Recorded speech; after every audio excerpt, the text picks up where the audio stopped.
Hacemos lo mismo, ¿verdad? 700, luz mayor, dividido luz menor. 200. ¿Cuánto sale esto? 3.5. Entonces es mayor a 2.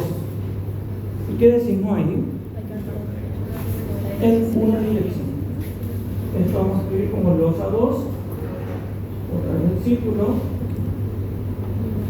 donde indicamos estas líneas. Paralelo al más corto. ¿Por qué paralelo al más corto?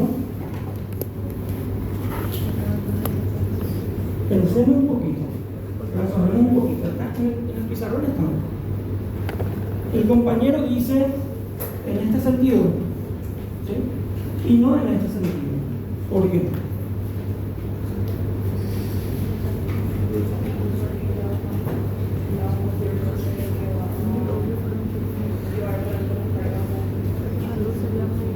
¿Cómo sería eso? No. ¿Alguien quiere dar alguna idea?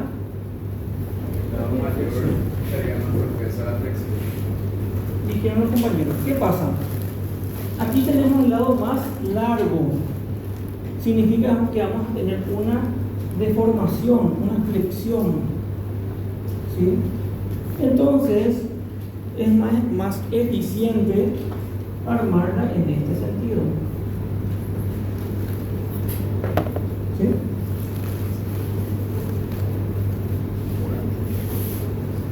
Bueno, entonces es aplicar la fórmula, decimos, pero hay que entender cuál es el límite de esta relación, en donde podemos decidir si es una o otra. ¿Qué medidas tenemos que tener aquí para que esto esté justito en 2? Un número, dos números que cuando dividís den 2, 4 y 2. Entonces, si tenemos una losa de 400 por 200, que es lo mismo, 4 metros, 2 metros, al dividir esto, ¿cuánto da? 2. ¿Y qué significa esto? ¿En cuánto? En 2, porque dice luz mayor sobre luz menor o igual a 2. Este es el caso límite. ¿Sí? Entonces, razonando un poco, vemos que si crece esto, a medida que va creciendo y se va volviendo más rectangular, ¿en cuántas direcciones se arma? En una dirección. Y mientras más tienda a ser cuadrangular, se va a armar en 2 direcciones. Si esto entendieron ya, estoy contento. ¿Sí? Porque es sencillito. ¿Alguna consulta hasta aquí? Se entendió, ¿verdad? Siguiente.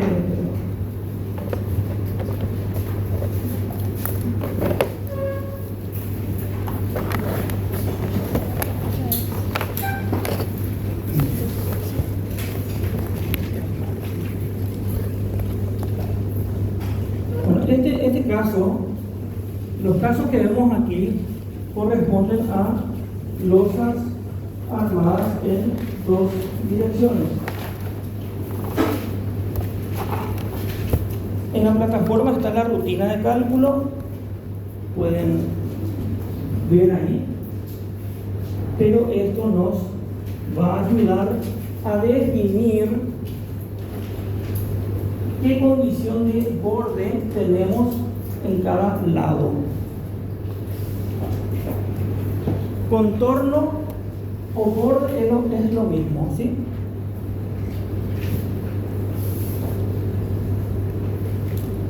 Entonces, en los tres primeros gráficos vemos que habla de borde libre, borde simplemente apoyado y borde continuo. Si tenemos una sola losa y no tenemos nada alrededor, es una losa con borde. ¿Qué tipo de borde?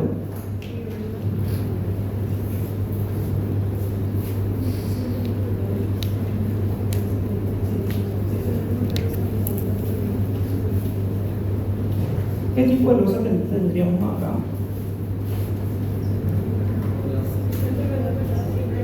¿Por qué? ¿Cuál sería la diferencia entre borde libre y simplemente apoyado?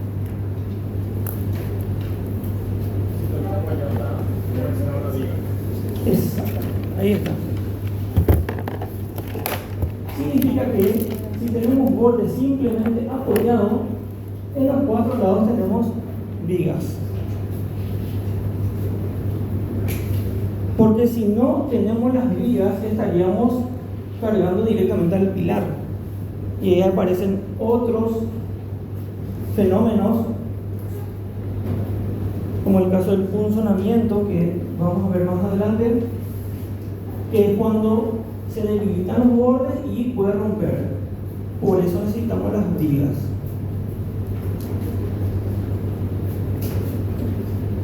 ¿Y en qué caso tendríamos borde libre?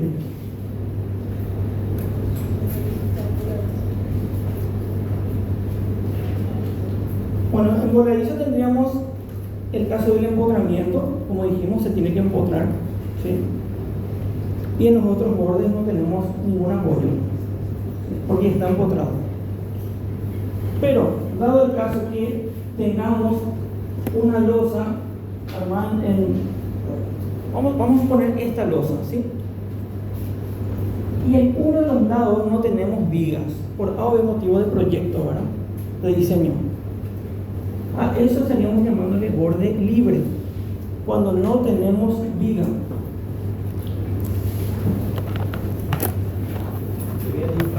Dale bien. Entonces es importante entender aquí qué es borde libre y qué es borde simplemente apoyado. Les voy a hacer un dibujo para que entiendan por qué. Creo que es la primera vez por la reacción que tienen que están dando losas. Si no tenemos vigas como mostramos en la primera diapositiva, fíjense que en esa foto había losas y alrededor de las losas habían todas vigas, ¿verdad?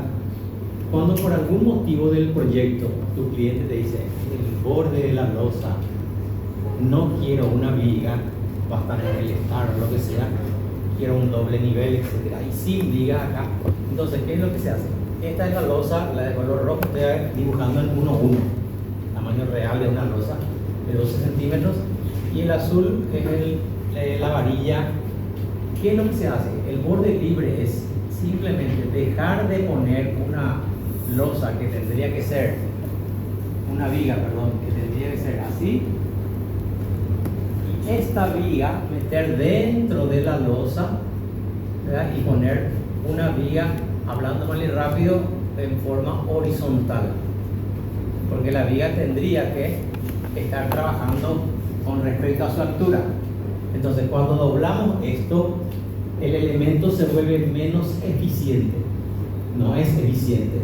Entonces, ¿qué es lo que se hace? Se refuerza. Acá vienen todas las armaduras en 2 direcciones que dibujó el profe ahí, ¿verdad? Y al llegar al extremo, lo que se hace es se mete una viga, placa, dentro de la losa, y a eso se le llama losa de borde libre. ¿Entienden? Ok, no sé si, creo que no tenemos esta foto, por eso hice el dibujo. ¿Tenemos la foto? No. No tenemos la foto, perfecto.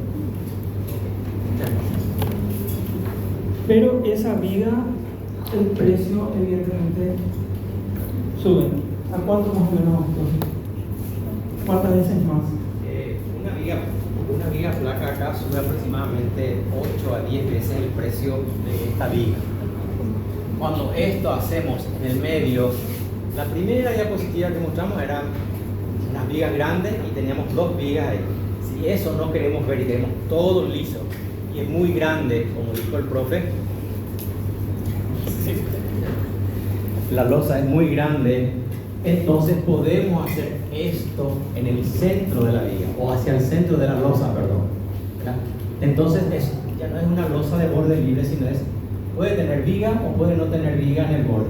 Y en el centro, suponiendo que esta losa sea muy grande, le podemos meter acá una viga, entonces una viga placa, que es esto mismo, pero con otra situación. Acá el estribo así y acá la cantidad enorme de varillas. En una visita de obra que hicimos con los alumnos, cuando íbamos a cargar una obra con losa placa, y acá la losa continua. Entonces esto no se ve porque queda dentro de la losa. Hicimos el cómputo de esto con los alumnos que nos fuimos ahora y salía 25 veces más caro que esta viga. Entonces, en todos los casos, la belleza siempre es más cara.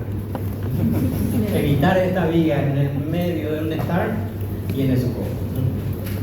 Gracias, bueno.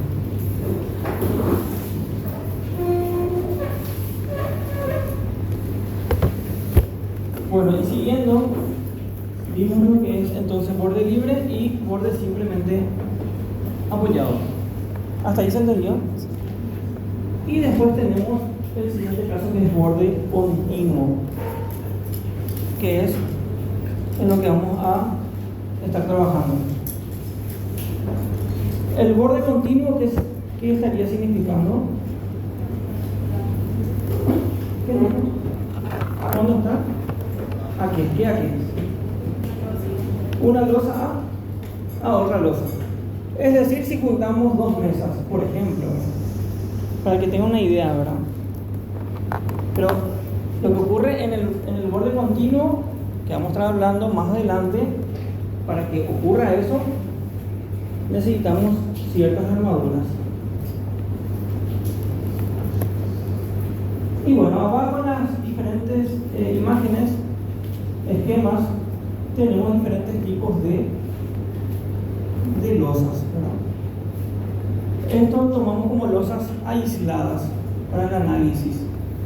Es decir, podemos tener una cuadrícula de 9 losas, por ejemplo, pero al analizar lo dibujamos losa por losa y analizamos losa por losa. Entonces tenemos la número 1 es una losa simplemente apoyada.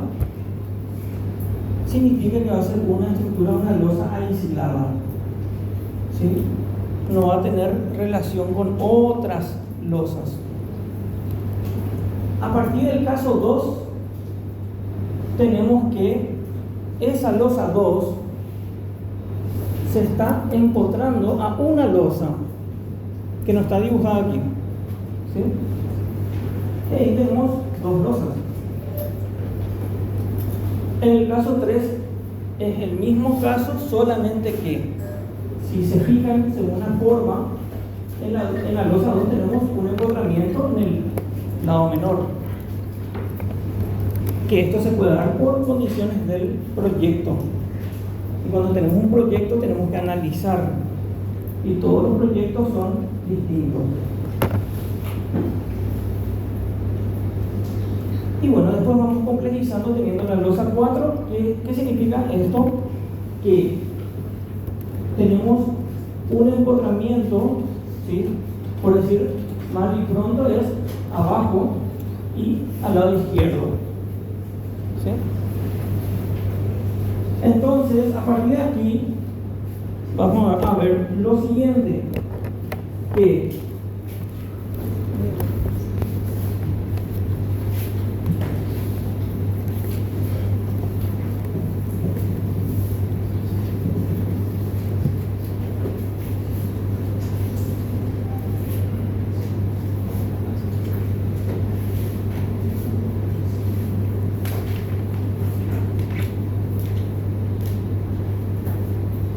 Si tenemos 4 losas,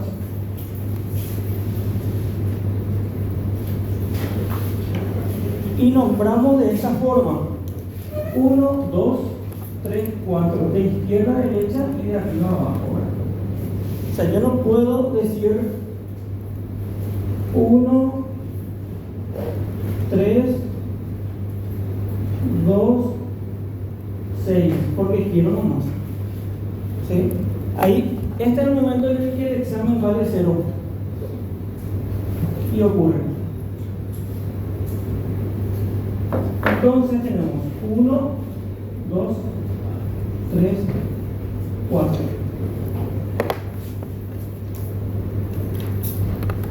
Tenemos que analizar si la 1 se encuentra en la 2, si la 2 en la 1, si la 1 en la 3, si la 3 en la 1, si la 2 en la 4, la 4 en la 2, si la 3 en la 4 y la 4 en la 3. ¿Sí? Y si tenemos 20 losas, el análisis es extenso. Y el empotramiento puede ser aquí, aquí, aquí y aquí, no aquí. Y no de aquí a aquí. No ocurre eso. ¿Sí? ¿Está?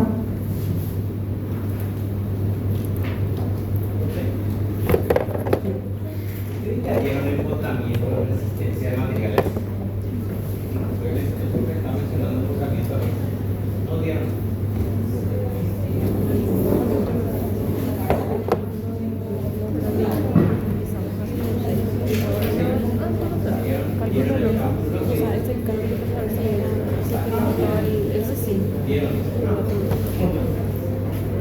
La compañera que dieron en el caso de voladizo, que es un empotramiento.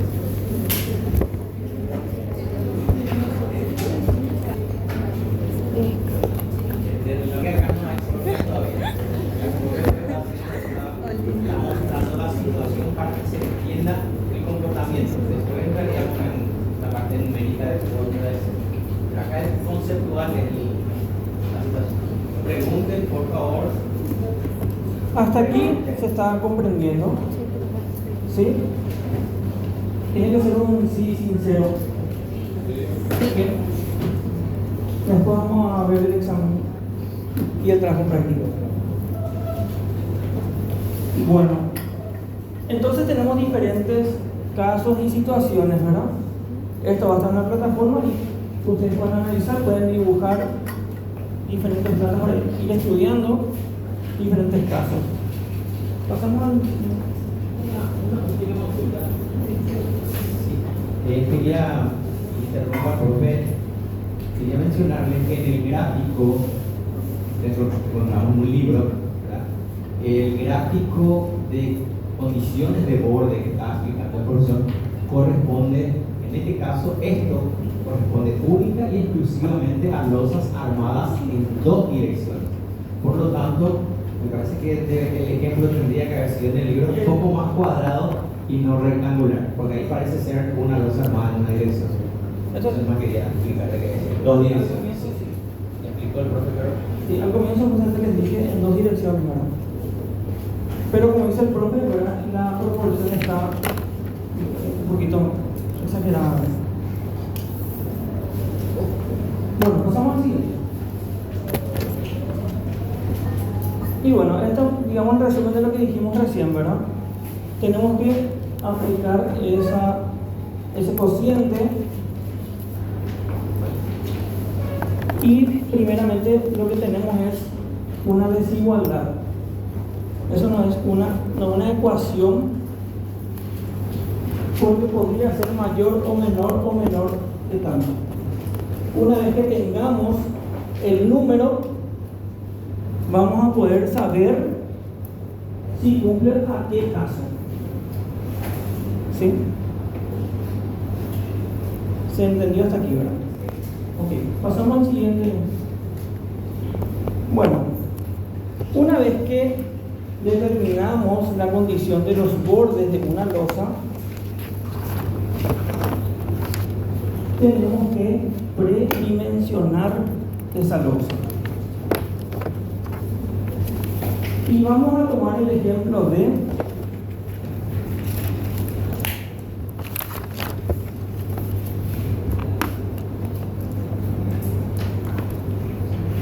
cambio las medidas, pero no el dibujo, ¿sí? Una losa de 5 por 4.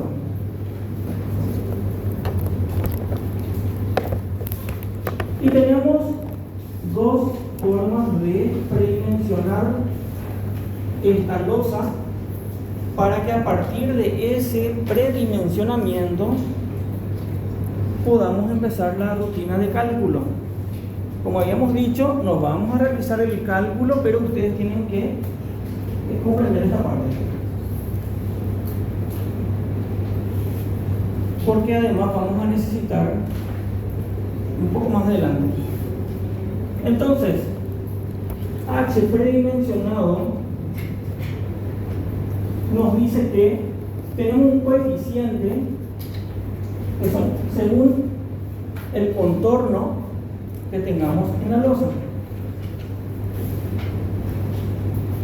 Es directamente ver aquí a qué caso corresponde y utilizar 2.8 o 2.5 o 2.2. Es un coeficiente. Entonces, vamos a suponer este caso, ¿sí? ¿Qué coeficiente estaría utilizando aquí?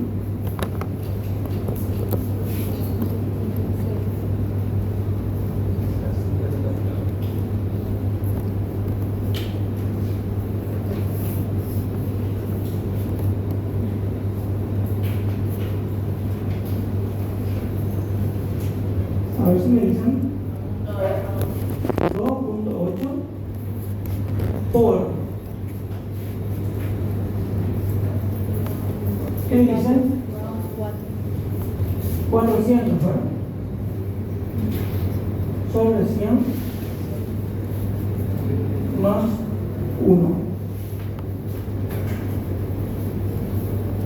¿Qué operación hago primero? ¿Cómo hago esto?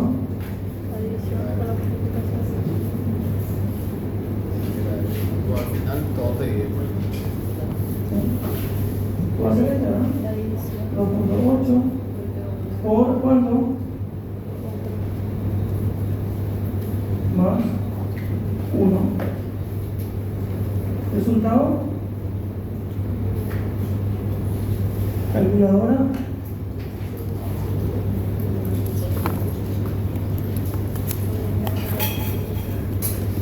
$2.8 por 4, ¿cuánto da? 11,2. En total. O sea que sería 10,2, ¿verdad? Más 1. No. 12,2. 11,2 más 1. Esto da 11,2 más 1. Anoto todo para que quede en la pizarra también y ustedes puedan anotar. ¿Y aquí cuánto da? 12,2. ¿En qué está esto? No tiene unidad de medida, esto tampoco, esto en centímetros. Esto salió con esta fórmula. Y el siguiente es la H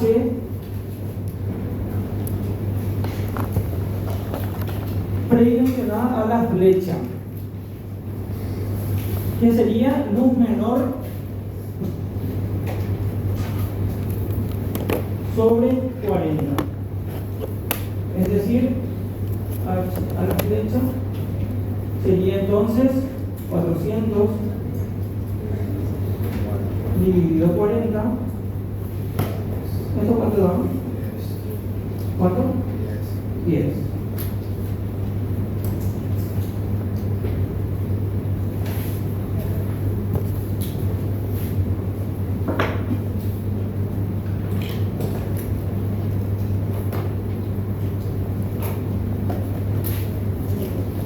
Tenemos dos valores.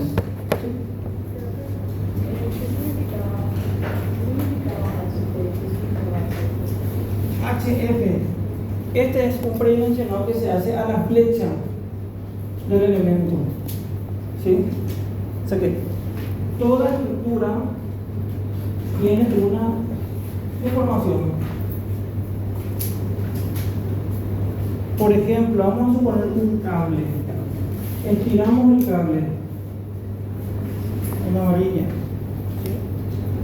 El valor, digamos, tenemos la curva. Si juntamos, tenemos una curva.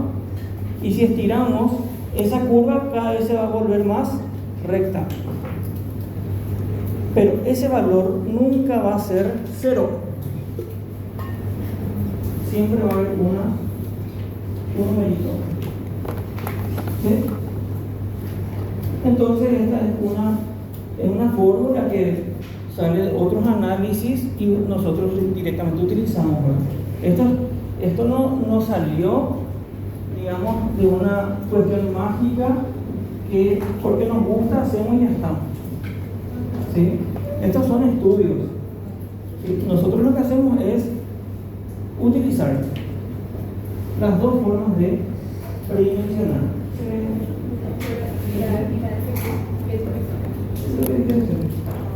Es la flecha.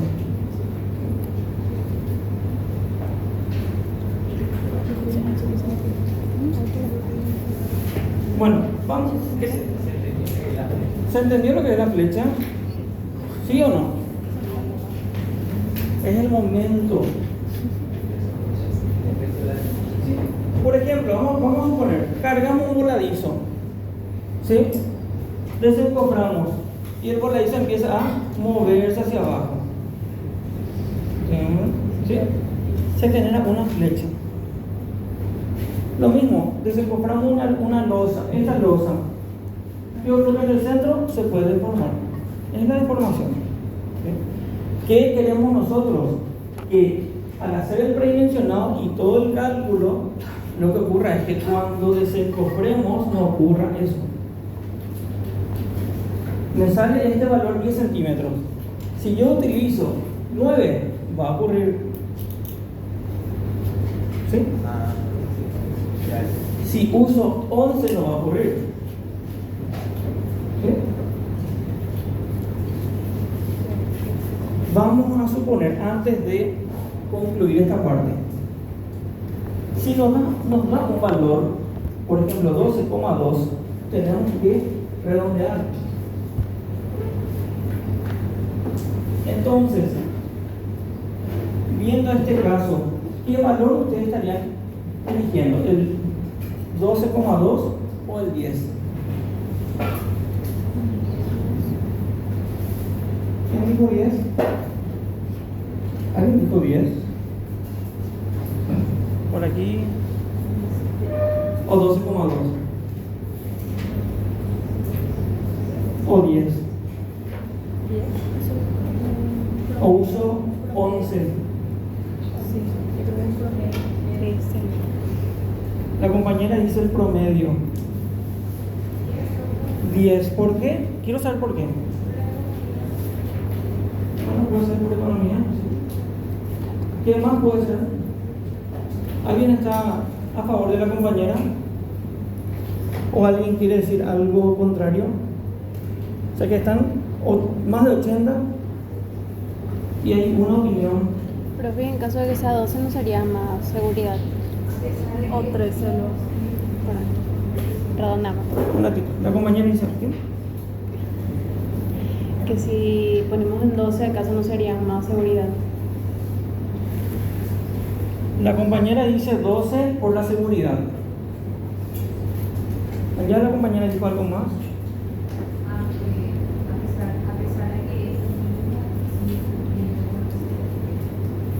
Bueno, ¿está a favor de la compañera que dijo 10? Bueno, ¿alguien más? Con 3 opiniones no podemos generar una clase de estructuras, tiene que haber más. Porque si no, estamos memorizando algo y vamos a copiar y pegar en el examen y no nos va a servir. Sí, ya con 12 por seguridad. Profe, ¿por qué no encontramos un intermedio, o sea, 11? Promedio, dice también, como dijo la compañera. Bueno, lo que hacemos en este caso es usar el menor valor. ¿Por qué? Porque al usar el menor valor, esto va a entrar en una rutina de cálculo donde ya tenemos incorporada la seguridad y tenemos que también economizar.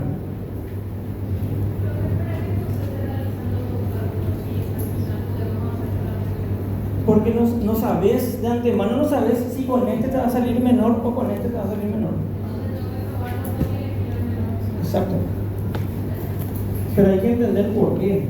¿Cuál es la diferencia entre las dos fórmulas?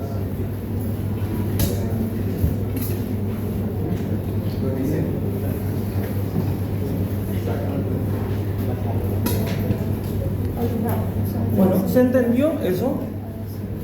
¿Sí? O sea, acá nos dice que con 10 no va a ocurrir nada malo. ¿Sí? Pero esto no es que vamos a utilizar, digamos, y directamente usamos 10 y ya está. O sea, esto va a entrar en un proceso de cálculo que también podría variar. Pero bueno, nosotros realizamos estos dos cálculos y elegimos entonces el menor porque ya sabemos por qué.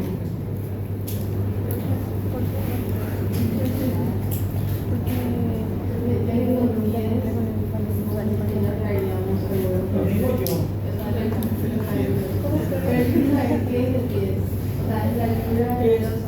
El espesor es el espesor de la losa. Dijiste que se toma en cuenta el árbol de seguridad, ya por eso que... El 10 sería este, ¿sí? El espesor de la losa.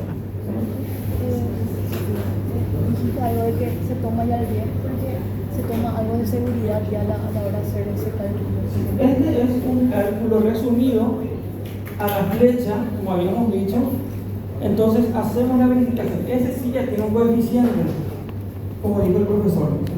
Entonces lo que hacemos es verificar estos dos, tomamos el menor valor para continuar nuestro procedimiento de análisis.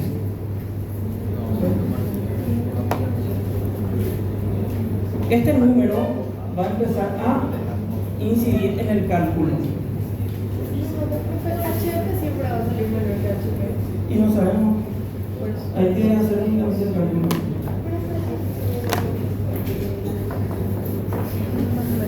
Y si hubiese una tercera fórmula, también haríamos, ¿verdad? Y hay más. O sea, nosotros vamos a mostrar una forma de analizar estructura, pero hay muchísimos materiales y diferentes formas de calcular. Que a lo que nosotros necesitamos como arquitectos no. Ahora, en ingeniería sí. Ahí sí van a estudiar otros métodos. Por ejemplo, hay un método que se llama método por energía de deformación. Y es otra forma. Otro método por ecuaciones diferenciales, por ejemplo. Y son otra forma. ¿Sí?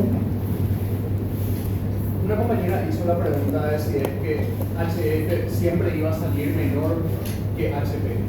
Prueben haciendo con el coeficiente de 2.2. Esta misma situación, esta misma luz. La luz menor va a seguir siendo la misma, va a seguir 400, va a seguir siendo 400. Pero va a ser el caso donde está enfocada a 4 losas, que es o a 3 losas. Entonces la C sería distinta en el HP. ¿Alguien puede darme el resultado de eso ahora? 9.8 es la HP. 9.8 salió menor a 10. Puede darse el caso donde HP salga menor a HP. ¿Entienden? Se responde la pregunta. ¿En qué pregunta se responde? Que no siempre va a ser menor o mayor, ¿verdad? Sí. Se responde la pregunta que hay que hacer, hay que verificar.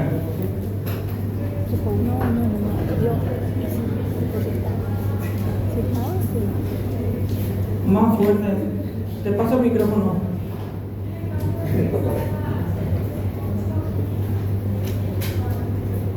Si uno sale 8 y otro sale 10, dijimos que vamos a usar siempre el menor, ¿sí? Porque el menor número ya nos garantiza que la estructura va a estar ahí y no en otra parte.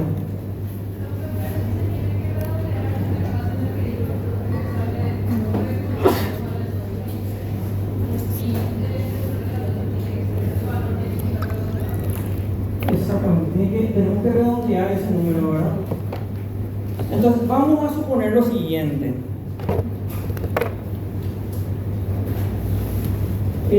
Tu pregunta sería, por ejemplo, si sale aquí 12,2 y aquí 10,5.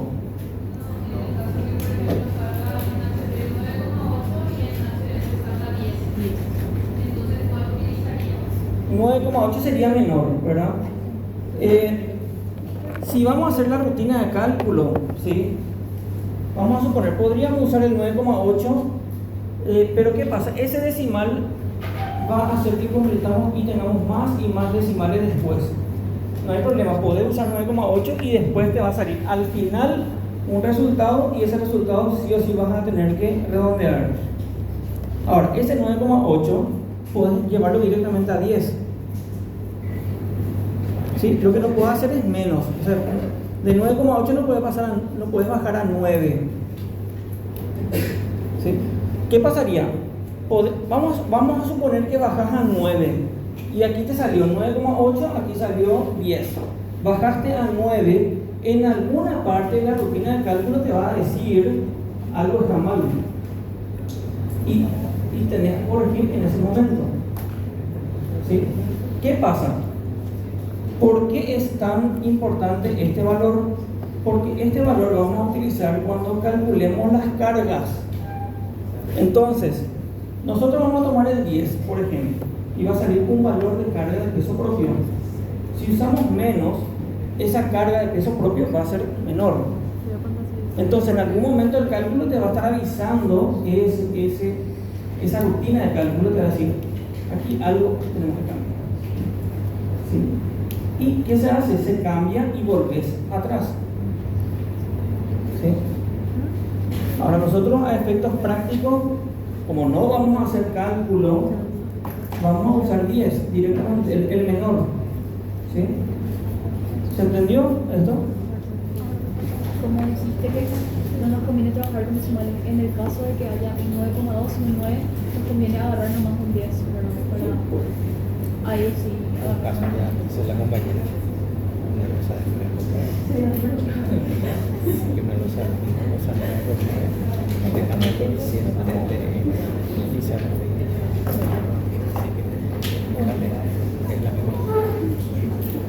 Bueno, la compañera hizo un cálculo en donde con esta fórmula que está aquí, HF da 22,5 y con esta otra fórmula tenemos 20,8. 22,5 y 20,8. Salió más grande de la flecha. Salió más grande de la flecha. Sí. ¿Cuándo se calcula sí o sí con respecto a la flecha? Cuando las losas tienen grandes dimensiones. Cuando tenemos una losa, lo voy al extremo, de una losa de 2x2, esto va a salir mayor. Y cuando tenemos una losa grande, como hizo la compañera, 8x8, 9x9, 10x10, esto va a ser mayor. Entonces, en losas de gran tamaño, normalmente se dimensiona la flecha. ¿Por qué? Por lógica, una losa de gran tamaño va a recibir mayor cantidad de carga y va a tener posibilidad de tener una flecha, o sea, una mayor deformación que una losa muy pequeña de 2x2. ¿verdad? Entonces, no existe, como dijo el profe, una receta. Hay que analizar cada situación con cada uno de esos coeficientes y cada encofrado, cada planta, o sea, la situación completa hay que analizar, y ahí vamos a tener cuál es la altura, esta altura que nosotros vamos a determinar para iniciar el cálculo. Esto es para iniciar nomás el cálculo, todavía no se hace el cálculo. Esto es para saber el peso propio que va a tener la losa. Si va a tener 10 centímetros, va a tener un peso propio. Si va a tener 12, va a tener otro peso propio. Y si va a tener 15, va a tener otro peso propio, el peso propio del hormigón. A partir de ahí vamos a hacer el cálculo. Y puede ser que si tomamos al final no nos verifique. Y tenemos que parar ahí, volver al principio, hacer un recálculo con este otro dato. ¿Entienden? Es decir, que no hay una receta, sino es una serie de variables que hay que entender cómo funciona cada una de esas variables y a partir de eso hacer un análisis. ¿Entienden? O sea que hay que analizar, como digo, si hay una tercera fórmula, vamos a tener que hacer una tercera verificación. ¿Está? Bien clarito. Depende de la geometría de la losa. Lados. Entonces, la geometría de la losa nos va a las condiciones de borde, que son los valores de C. Ahí está, 2,8, 2,5, 2,2. Entonces, todo eso hace de que estos datos puedan variar. En este caso, este salió mayor. En el caso de la compañera que hizo una losa de 9x9, esto salió mayor que esto. ¿Está?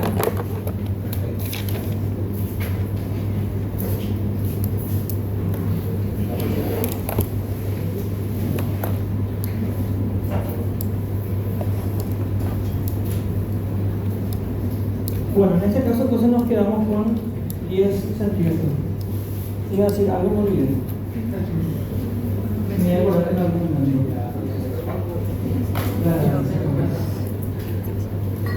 Si no pregunta directamente en el examen, Ahí está. Bueno, vamos a seguir haciendo ejemplos de esto, pero tenemos que pasar a otro tema.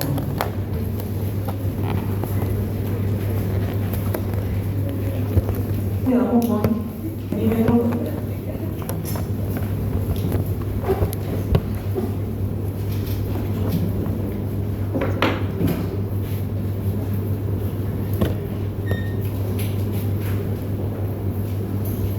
Y en nuestra planta de encofrado lo que vamos a hacer es esto.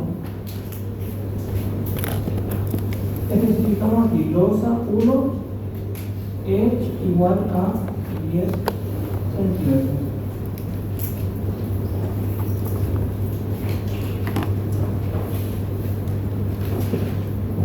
Vamos a tener un trazo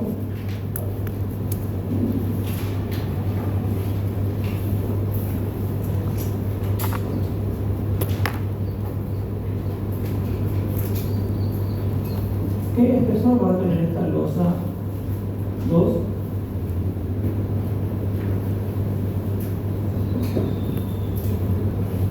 ¿Qué espesor va a tener esta losa 2?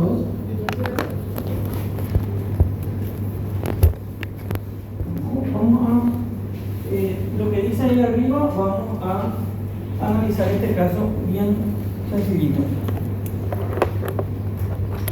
Digo bien sencillito para entender el concepto de lo que vamos a mencionar, ¿sí?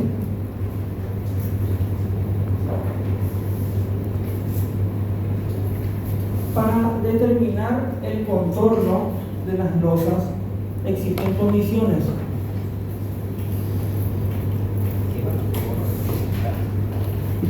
Y estas condiciones se aplican para losas armadas en dos direcciones.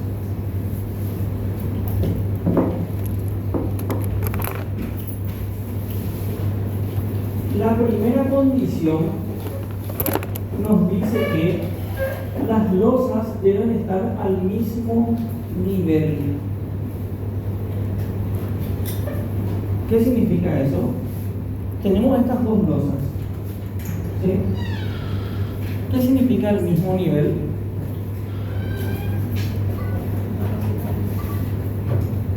Cuando empieza una, empieza la otra. Exactamente. Entonces, cuando cargamos el hormigón, vemos que el hormigón va a ser continuo. No vamos a tener escaloncitos por aquí, ¿verdad? Eso significa que está al mismo nivel. Entonces decimos que esta losa con esta, no tenemos el proyecto aquí. En el proyecto, en el corte, indicamos los niveles y cosas así. Entonces, pero decimos, vamos a decir que esto está al mismo nivel, entonces escribimos condición 1, mismo nivel, cumple.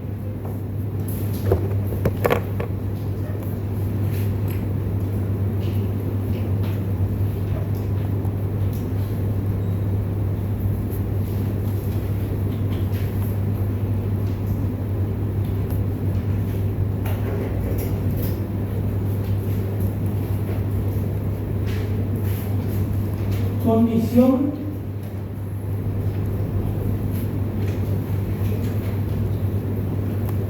número 2, y esto estamos haciendo de la losa 1 con respecto a losa 2, que tenemos que hacer también losa 2 respecto a losa 1, pero vamos a darnos cuenta que es igual. ¿Sí? ¿Por qué es igual? Porque tenemos las mismas dimensiones. ¿Sí? ¿Qué dice la condición 2? Mismo espesor. Las losas deben tener el mismo espesor. Aquí está.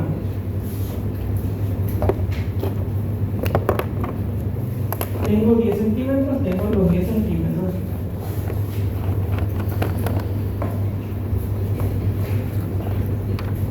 Entonces, decimos, escribimos mismo espesor, cumple.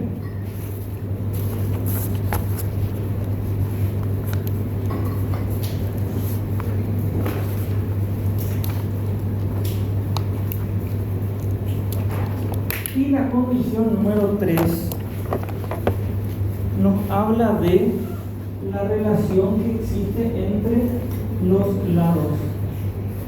Borro esto para que no me confunda.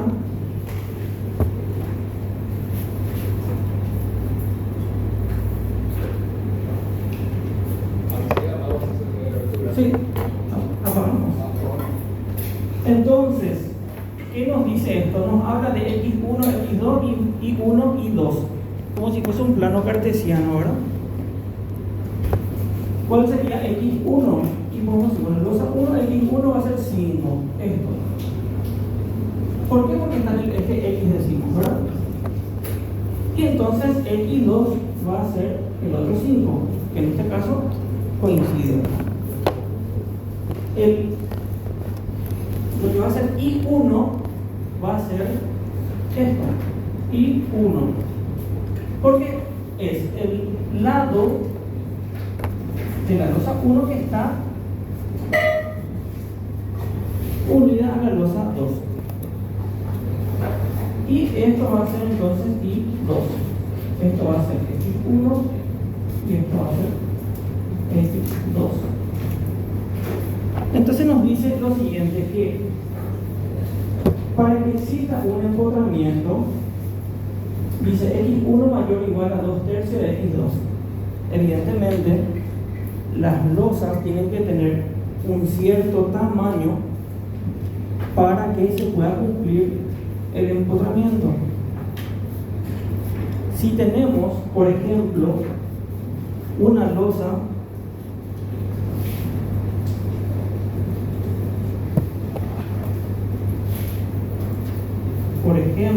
así, vemos lo siguiente, gráficamente, quiero que vean, ¿sí? No es directamente aplicar y está en no entendí, ¿sí? Quiero que vean gráficamente. x1 es igual a x2. Entonces no hay problema. ¿Por qué? Porque escribimos x1, en vez de poner mayor o igual, pues directamente x1 igual a x2, ya está. Porque ya se cumple los 2/3 de x2. ¿Qué significa 2/3? Que si yo tengo aquí 4 metros, esto multiplico 4 por 2/3, ¿cuánto da? Que si sería 3 más fácil, ¿verdad? Porque 3. De 3 por 2/3, ¿cuánto es? 2. Directamente acá queda 2. Entonces, Entonces, gráficamente significa que tenemos que tener una distancia aquí que cumpla esa relación. Si sobrepasa demasiado, como es en este caso, esta losa 1 ya es una losa muy grande como para que esta losa 2 lo pueda soportar. ¿Se entiende eso? Por eso es, en el caso que teníamos anterior, donde teníamos esto, no hay problema, porque esta medida es igual a esta y este lado desde aquí hasta aquí es lo mismo, o sea que el contacto es total. En ese caso decimos que la tercera condición cumple. ¿Sí? ¿Se ve eso? Sí, vamos a...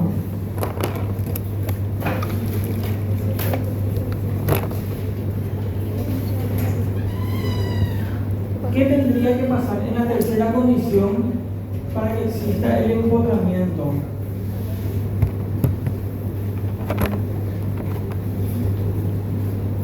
Queremos empotrar la losa 1 en la losa 2. ¿Sí? Esta queremos empotrar a la losa 2. ¿Qué tenemos que hacer?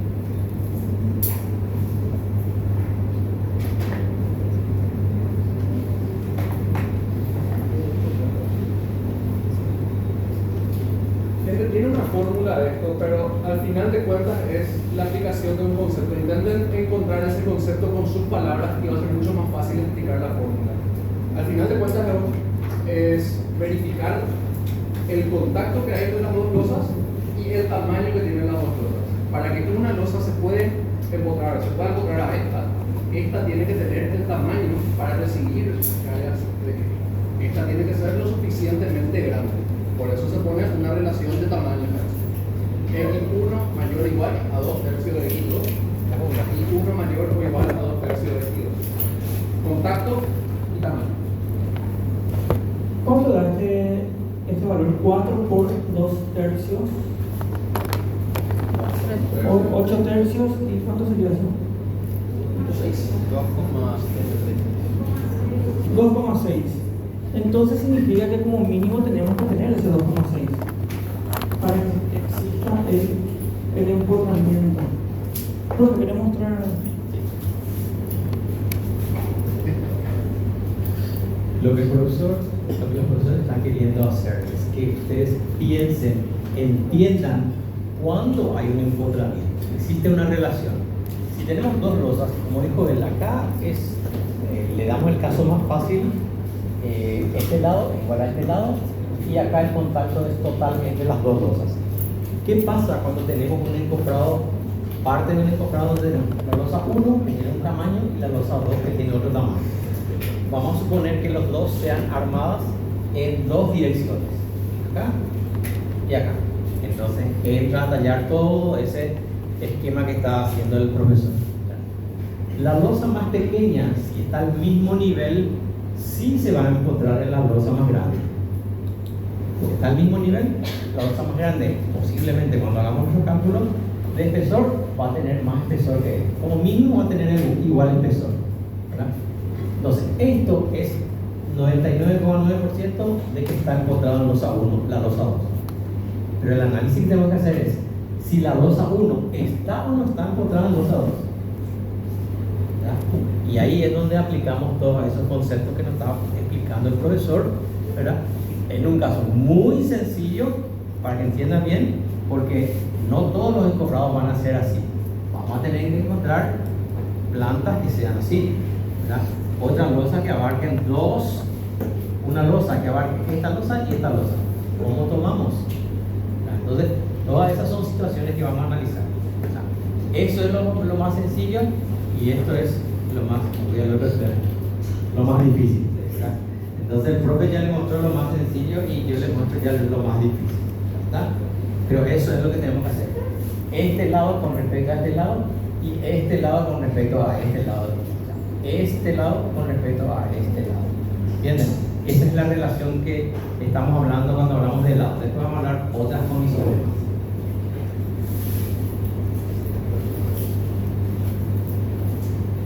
¿La idea se entiende? ¿O no? Entonces, lo que dice es, si nosotros queremos encontrar la losa 1 en la losa 2, la losa 2 como mínimo debe tener esa medida, 2/3, para que pueda empotrar. Si no se cumple, entonces no se empotra. Como dijimos, en este caso se empotra porque las medidas son iguales. Para este caso tenemos que analizar. O sea, losa 1 se empotra en losa 2 y tenemos que ver principalmente si cumple la tercera condición. Normalmente, digo, no siempre, las dos primeras condiciones coinciden. Si tenemos, por ejemplo, bueno, mismo nivel va a estar prácticamente el 80% de los casos están al mismo nivel. La condición 2, bueno, habría que hacer el cálculo anterior losa por losa. Pero vamos a volver. Condición 1. Por ejemplo, ¿en qué caso esta losa no estaría al mismo nivel con esta losa? Una losa rebajada. ¿Qué es? Losa rebajada. Así mismo. Todos saben lo que es una losa rebajada. ¿Sí? En un corte tenemos esto.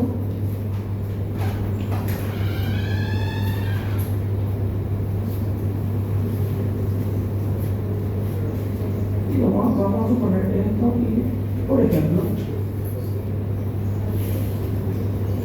la losa, decimos que esta puede ser en corte losa 1, tenemos aquí la viga y aquí la losa 2.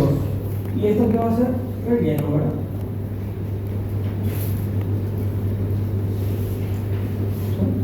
Entonces, este es un nivel y esto tiene otro nivel.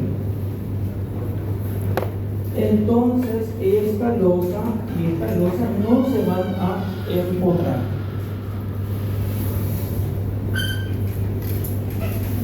¿Sí? ¿En qué caso? Por ejemplo, tenemos un baño en planta alta. ¿Por qué rebajamos en el baño? Por las cañerías. ¿Sí? ¿Ya dieron eso, no? En instalaciones. Entonces, por eso les digo, mira, losa 1, mismo nivel, tenemos este caso en donde no coincide, no cumple, entonces ya no hacemos las siguientes condiciones para no perder tiempo. Y esto se indica, va a estar indicado en una esquina y va a decir aquí, por ejemplo, menos 25. Y todo esto va a tener, por ejemplo, esta forma línea 45. Indicado, indica que está a menos 25 con relación a esta losa. O con relación al nivel que vamos a especificar en la planta de encofrados. Bueno, si no tenemos este caso, entonces se cumple condición 1, condición 2, vemos en el cálculo anterior que hicimos si cumple o no, y la condición 3 es verificar esta medida con esta medida y esta medida de losa 1 con esta medida de losa 2 que puede variar. No siempre esto va a ser 5 y 5. Esto puede ser 8, esto puede ser 5, esto puede ser 4 y de losa 2 esto puede ser 3. Y ahí tenemos que analizar. Hasta aquí se entendió el procedimiento. ¿Sí? Vamos a realizar ejercicios a partir de la siguiente clase. Hoy más bien es conceptual y que el mensaje es que tenemos que razonar, porque eso es lo que nosotros vemos en el examen. En el examen nos damos cuenta porque empieza el problema como que van bien, y hay ciertos puntos en donde ustedes tienen que tomar decisiones. Y ahí nos damos cuenta si se entendió o no la clase.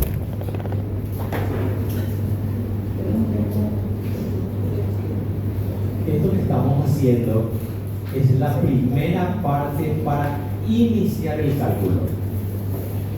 Si acá nos equivocamos en las condiciones de borde, todo el cálculo está mal.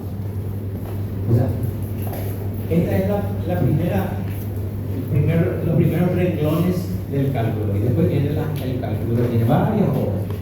Si estos primeros renglones están mal, ya no se corrige lo siguiente. Entonces, por eso dijo el profe, vamos a hacer ejercicios acá para ver el encontramiento, por lo importante que es. Acá está mal, ya no se corrige lo que viene después.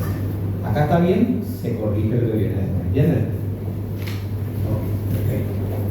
Son 11.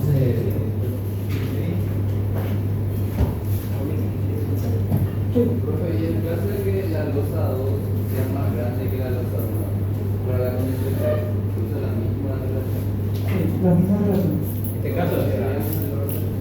Sí, claro, cambia el orden, obviamente. O sea, por el propio esa relación es genérica. X1 mayor o igual a 2 tercios X2.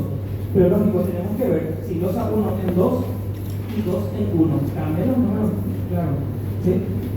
Vamos a realizar ejercicios un poco más complicados a partir de la siguiente clase. No queremos llenarle también de mucha información. Lo que les pedimos es que vuelvan a revisar todo lo que vimos hoy, porque en la siguiente clase vamos a arrancar directamente y vamos a avanzar más rápido. Sí, vamos a dedicar solamente unos 10 minutos para llegar hasta aquí y ya pasamos al siguiente tema. ¿Sí? Bueno, los profesores, el arquitecto Cristian Duarte y Esteban Cuenca, van a estar hablando sobre el trabajo práctico. Gracias por la autoforma.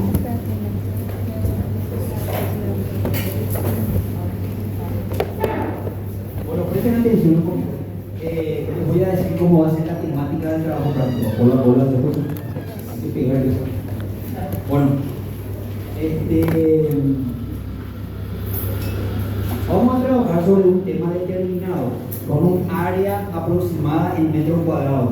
Y le vamos a dar que aproximadamente pueden ser de 500 metros cuadrados, 700 metros cuadrados. Un área importante, ¿verdad? Donde cuál es el concepto que vamos a manejar. Las ideas básicas va a ser grandes coberturas de techo, ¿verdad? Con diferentes tipos de soluciones estructurales que ustedes mismos van a investigar. ¿Está? No sé, por decir un ejemplo, puede ser estructura metálica, por ejemplo. Pero ¿qué tipo de estructura metálica vamos a usar? ¿Un simple techo de chapa de zinc? ¿O vamos a usar, no sé, una aleación de aluminio con tensoestructura de membrana? ¿Qué sé yo, verdad? Ustedes van a investigar eso para que vayan enriqueciendo un poco lo que es el concepto de diseño estructural que vamos a usar en el semestre.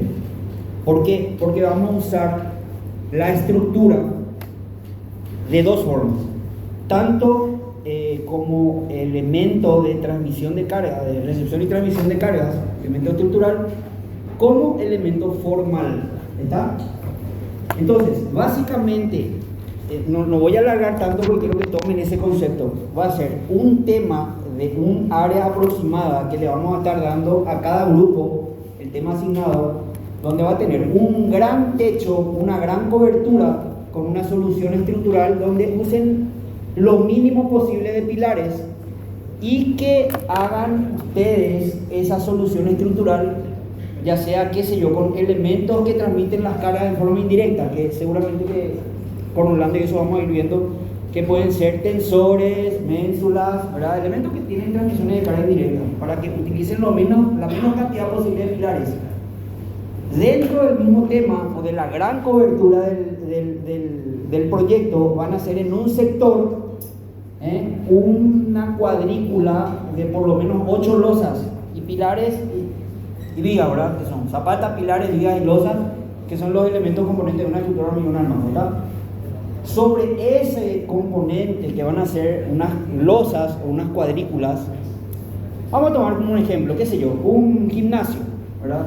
¿Qué tiene el gimnasio? Tiene el área grande donde van a ser todos los digamos, qué sé yo, va a haber spinning, va a haber pesas para levantar, entonces es un gran salón, ¿verdad? Pero en un sector van a ser todo lo que sería a lo mejor vestuarios, área administrativa, recepción, hall de acceso, todo eso que va a ser una losa que vamos a tener. ¿Cuántos niveles tenemos? Planta baja, un nivel más.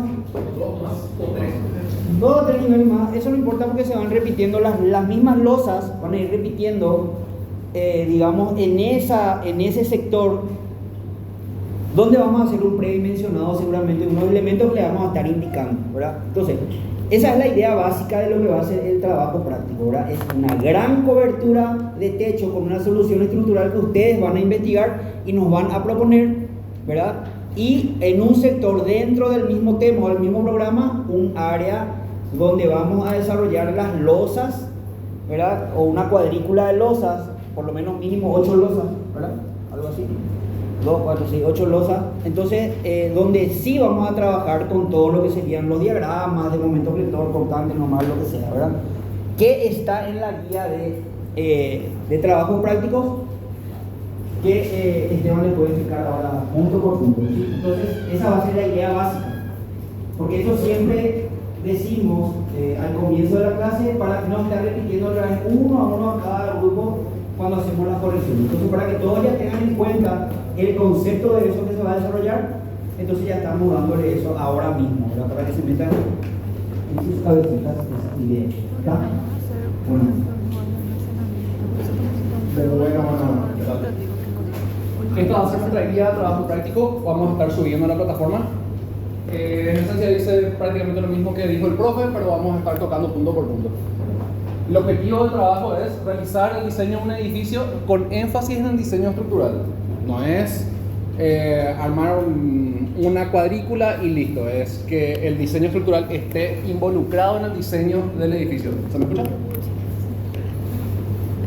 Segundo objetivo, identificar los esfuerzos a los que están sometidos los distintos elementos componentes de la estructura y las tensiones que se generan en los mismos. Estuvimos viendo al principio de la clase los distintos tipos de esfuerzos que pueden sufrir: corte, tensión, flexión, tracción, compresión.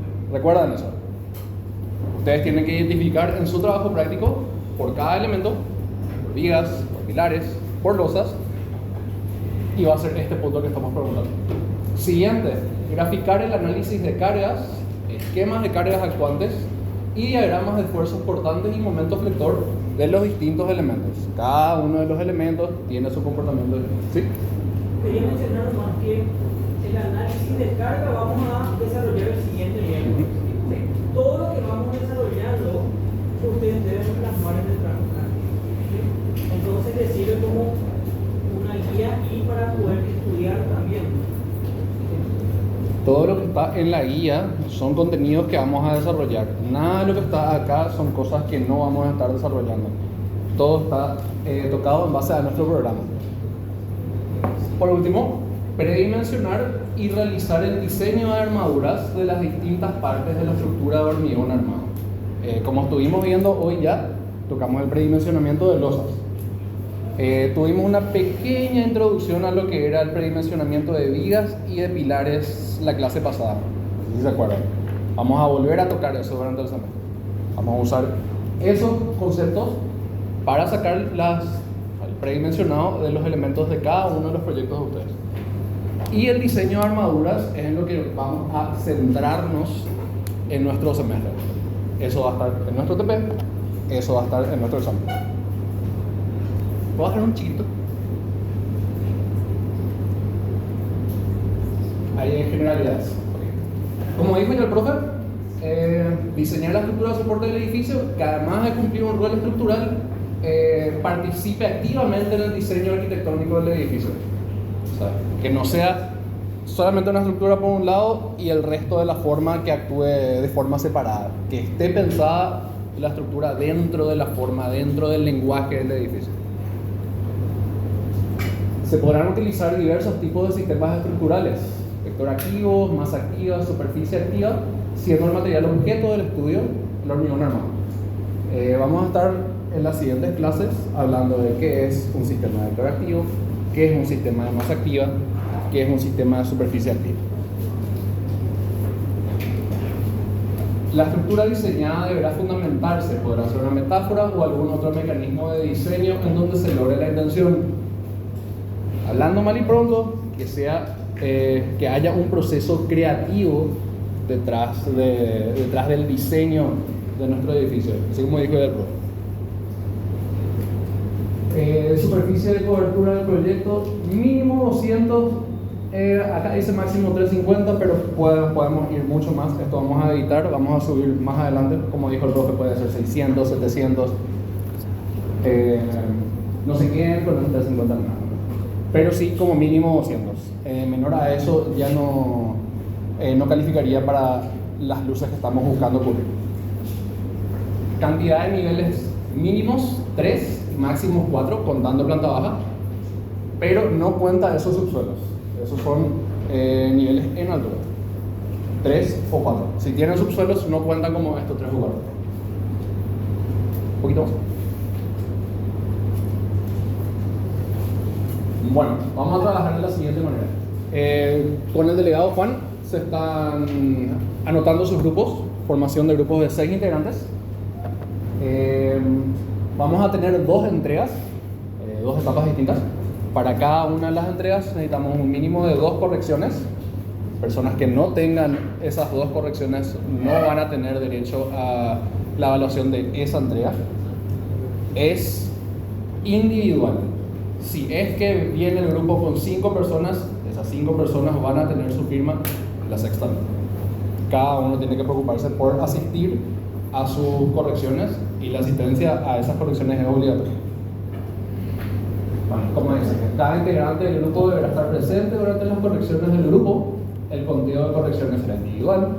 La ausencia de un integrante deberá ser justificada mediante justificativo médico, vale la redundancia, para posterior poder recuperar la firma perdida. Eso en caso de solamente tener 2, o si tenés menos, luego ya no tenés derecho a entregar. Las correcciones se realizarán con planta arquitectónica, cortes, fachadas, planos estructurales y maqueta 3D digital. ¿Se entiende esto? ¿Consultas acá? Un sketch, por ejemplo, una maqueta 3D digital. Eso. A ver. Pueden ser impresos o digitales. Nosotros vamos a estar a cargo, el profe Cristian y yo vamos a dividirnos los grupos y dependiendo de la preferencia de cada uno de nosotros dos, nos parecerá mejor impreso o digital los planos. ¿Un poquito más?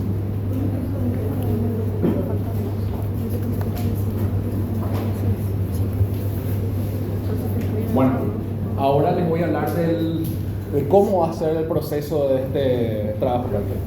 Lo primero que vamos a tener es la habilitación del proyecto. Para habilitar esto necesitamos idea generadora detrás de su... Ya van a tener el programa que nosotros le vamos a asignar, sea gimnasio, sea natatorio, sea lo que sea. Ustedes ya van a tener eso. Nosotros para este fin de semana vamos a estar subiendo los temas por grupos. Pónganle ustedes son grupo 3, en base a su grupo van a encontrar el grupo 3, qué sé yo, y les digo. Un ejemplo. Habilitación de la idea generadora, plantas, bocetos y planteamiento original de la solución estructural. Por ejemplo, van a usar pilares, qué cantidad de pilares, dónde irían. Eso sería un planteamiento base de la solución estructural. Esta habilitación no cuenta como una de esas 2 correcciones. No es esta habilitación y una corrección más y listo, primera entrega. Es habilitación y mínimo 2 correcciones más. Va a haber el tiempo.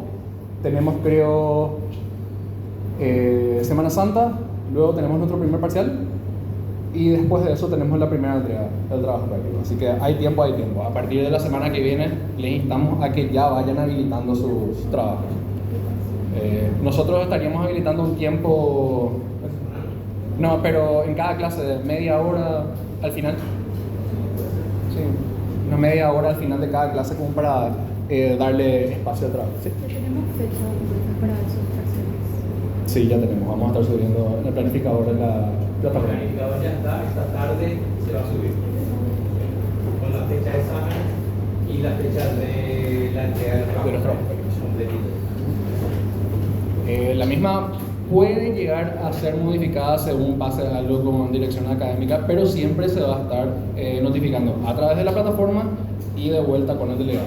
No va a ser algo a la Bartola un día antes. Primera cosa sería la habilitación con estos documentos necesarios: idea generadora, plantas, bocetos. Bocetos es como para saber ya de qué forma están pensando, y el planteamiento base de una estructura. Luego de eso tenemos la primera etapa de trabajo práctico. ¿Puedo hacer que se vea completo?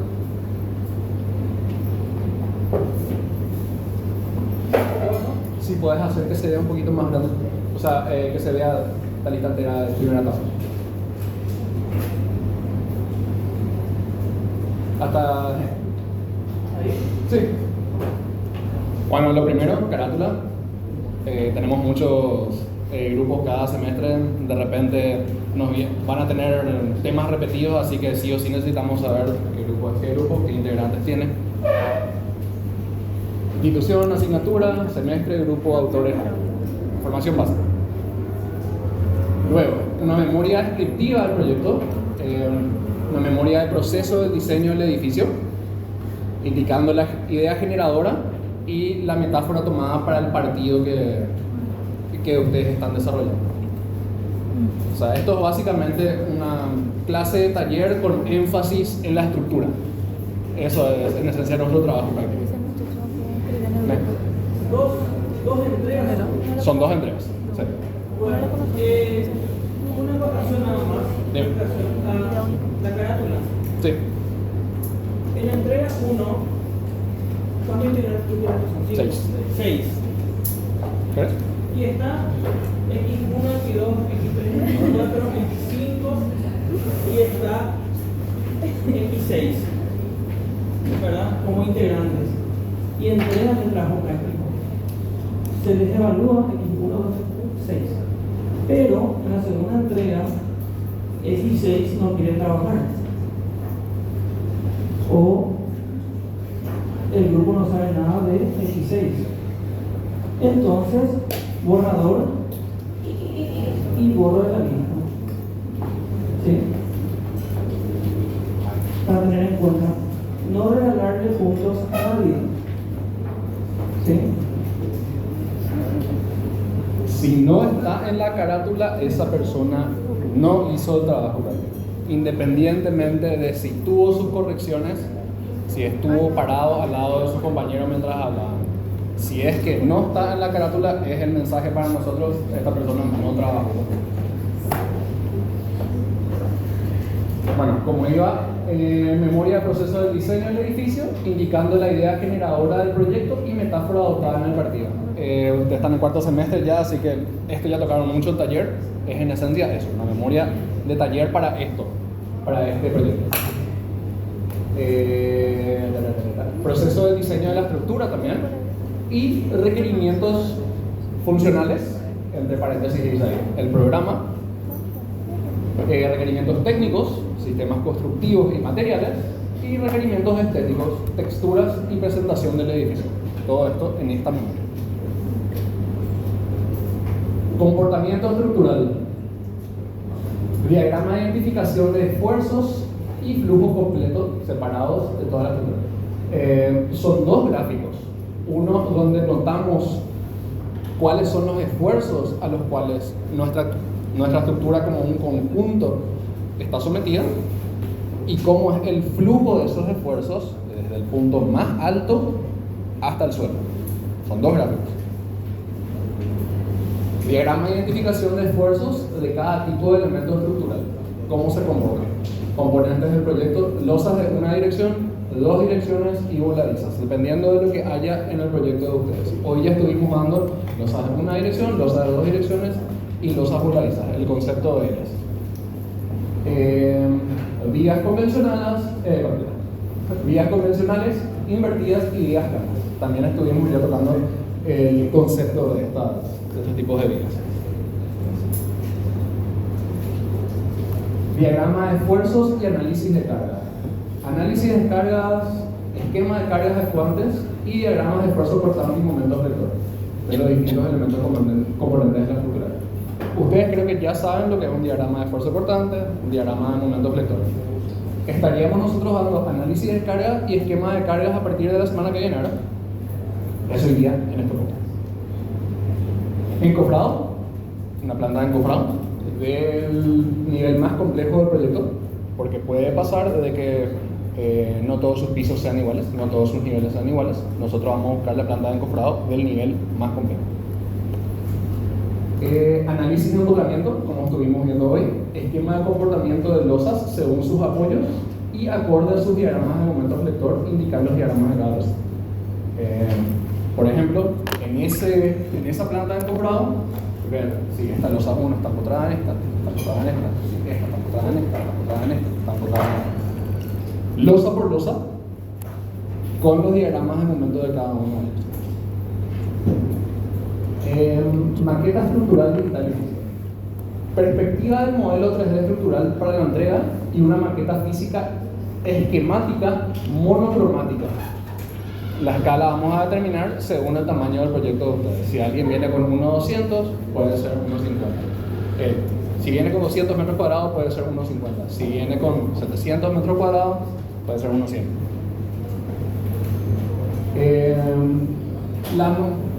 La maqueta digital puede ser un modelo 3D en SketchUp o en Lumion o en Revit. Traigan fotos nomás, no hace falta que traigan un video.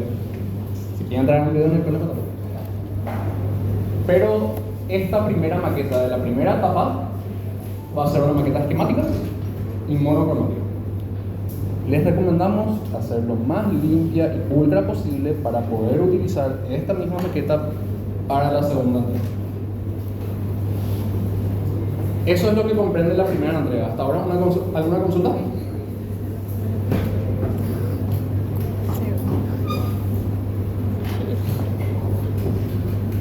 Bueno, segunda etapa.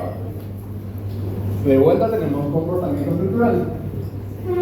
Nosotros estamos estructurando esto en base al desarrollo del semestre.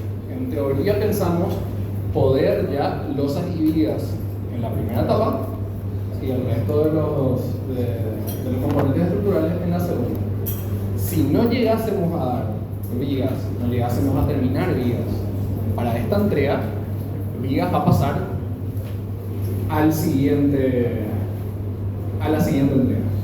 Así que si no completásemos vigas, pero si completamos losas se va a entregar a full en la primera entrega y vigas va a entrar en este nuevo diagrama de identificación de esfuerzos de pilares, fundación y otros elementos, lo que sea que usen para, y en este caso vigas también.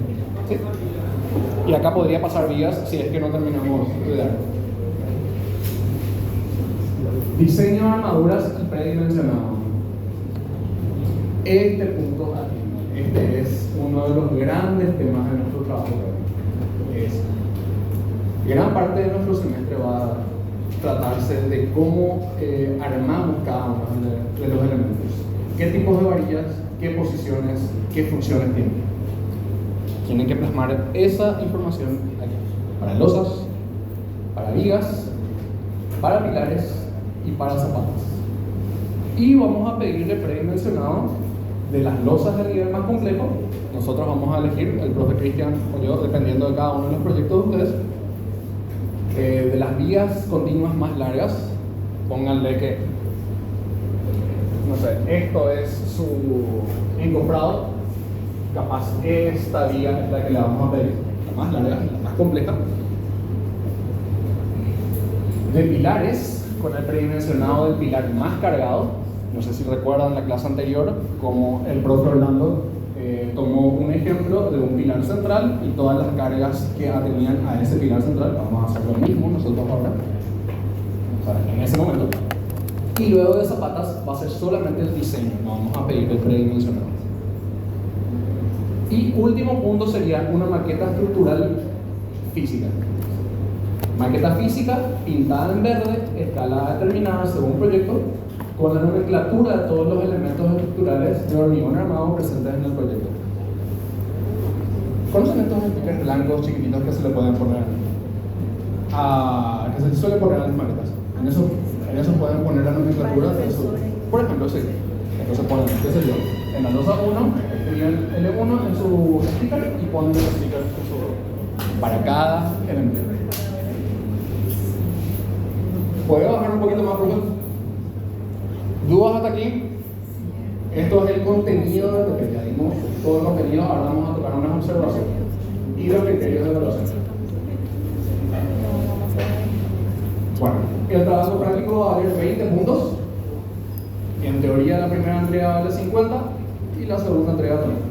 Si es que no terminamos vigas, la primera entrega va a valer un poco menos y la segunda entrega va a valer un poco más. Pero está todo reflejado en porcentajes según cada cosa que se haga.